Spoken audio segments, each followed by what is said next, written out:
Hello friends, कैसे हैं आप सब। आई होप आप सभी अच्छे होंगे। तो आज हम आपके लिए बहुत इंपॉर्टेंट क्वेश्चन लेकर आए हैं, बहुत एग्जाम में पूछे जाते हैं। तो ये देखिए क्वेश्चन लिखा हुआ, यदि एम का अर्थ प्लस एन का अर्थ माइनस और पी का अर्थ गुणा हो तो ये सीरीज लिखी हुई, इसका मान बताना है। मैंने 4 ऑप्शन भी लिखे हुए हैं, देखिए कौन सा राइट आंसर होगा। तो चलिए स्टार्ट करते हैं, बहुत ही इजी ट्रिक से हम आपको बताएंगे। तो चलिए स्टार्ट करते हैं। 15 लिखा हुआ है तो 15 लिख लेंगे। फिर इसके बाद यन लिखा है तो यन का अर्थ माइनस है तो माइनस लगा देंगे। इसके बाद 10 लिखा है तो हम 10 लिख देंगे। और इसके बाद 10 के बाद पी लिखा है तो पी का अर्थ इसमें लिखा हुआ गुणा, तो गुणा का चिन्ह लगा देंगे। फिर इसके बाद 3 लिखा है तो हम 3 लिख देंगे। फिर इसके बाद एम लिखा है तो एम का अर्थ लिखा हुआ प्लस, तो हम प्लस का चिन्ह लगा देंगे। इसके बाद 5 लिखा है तो हम 5 लिख लेंगे। और इसके बाद 5 के बाद पी लिखा है तो पी का अर्थ हमारे यहाँ पे गुणा दिया हुआ है तो हम गुणा का चिन्ह लगा लेंगे। इसके बाद हम लिख देंगे 4, तो 4 लिख देंगे। अब इसको हम सॉल्व करेंगे, किस तरीके से करेंगे। तो चलिए ये देखिए 15 लिख लेंगे, फिर माइनस का चिन्ह लगा देंगे। 10 का गुणा 3 में करेंगे, 10 30 हो जाएगा। प्लस का चिन्ह लगाएंगे, 5 को 20 गुणा कर देंगे तो 5 को 20 हो जाएगा। इसके बाद ये देखिए माइनस 30 लिख देंगे और 15 ये प्लस का और प्लस का 20, तो ये तो ऐड जुड़ जाएंगे। तो 20 और 15 जब ऐड कर देंगे तो 35 आ जाएगा। और 35 में जब हम 30 घटाएंगे तो हमारा 5 बचेगा, ठीक है। तो ये देखिए 5 बचा हुआ, तो 5 हमारा राइट आंसर आ गया है। यही मेरा आंसर है, 5 बी नंबर राइट आंसर हो गया। इसके बाद सेकेंड क्वेश्चन देखते हैं, बहुत इंपॉर्टेंट क्वेश्चन है। पूरा वीडियो लास्ट तक देखिएगा तभी आपको अच्छे से समझ में आएंगे।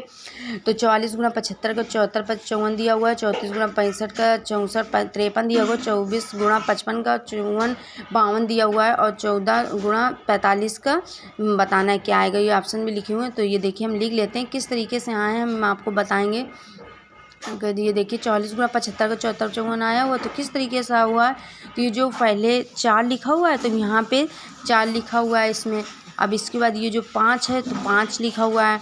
अब इसके बाद ये 4 यहाँ पे लिखा हुआ है। और इसके बाद ये जो 7 है, इस 7 यहाँ पे लिखा हुआ। तो इस तरीके से इसको किया गया है, तभी इसका 44 गुणा 75 का 74 54 आया हुआ। इसी तरीके से इसमें दिया हुआ है 34 गुणा 65 का 64 53 आया है। तो किस तरीके से आया, तो इसी तरीके से जो पहला तो मिलान किया है, इस तरीके से उसका मिलान करेंगे। 3 का किया, फिर 5 का किया, फिर देखिए उसी तरीके से कर रहा है। 4 लिखा हुआ है, फिर यहाँ का 6 लिखा हुआ है। तो ये देखिए ऐसे ही मिलान किया हुआ है तो आया हुआ है ये।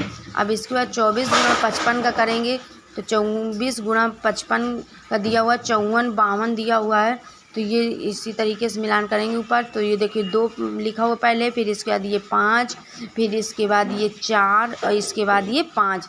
तो अब इसी तरीके से जो 3 दिए हुए हैं, तो इसका तो दिया हुआ था तीनों का कि बराबर इक्वल पे कितना आया। अब 14 गुणा 45 का हमें मान बताना है कि 14 गुणा 45 का कितना आएगा करने पर। तो हम जैसे ये तीनों किए गए हैं लिखा हुआ है, इसी तरीके से इसको हम करेंगे। तो सबसे पहले हम क्या लिखेंगे, सबसे पहले हम 1 लिखेंगे और इसके बाद हम 5 लिखेंगे। और इसके बाद ये जो 4 लिखा है, 14 जो लिखा है तो यही इसी का 4 लिखेंगे। और इसके बाद ये जो 45 है इसी का ये 4 लिखेंगे। तो ये देखिए जैसे ऊपर ये वाली लिखे थे, ये मिलान किया हुआ था, उसी तरीके से इसको किया। तो देखिए इसका ये आंसर आ गया। तो इसका आया हुआ 44 51। तो ये देखिए 44 51 किस ऑप्शन में है, तो डी ऑप्शन में है। तो राइट आंसर हो गया डी, 44 51 आंसर हुआ। तो कैसे लगा टॉपिक, अगर पसंद हो लाइक शेयर सब्सक्राइब ज़्यादा से ज़्यादा करिएगा। Thank you so much.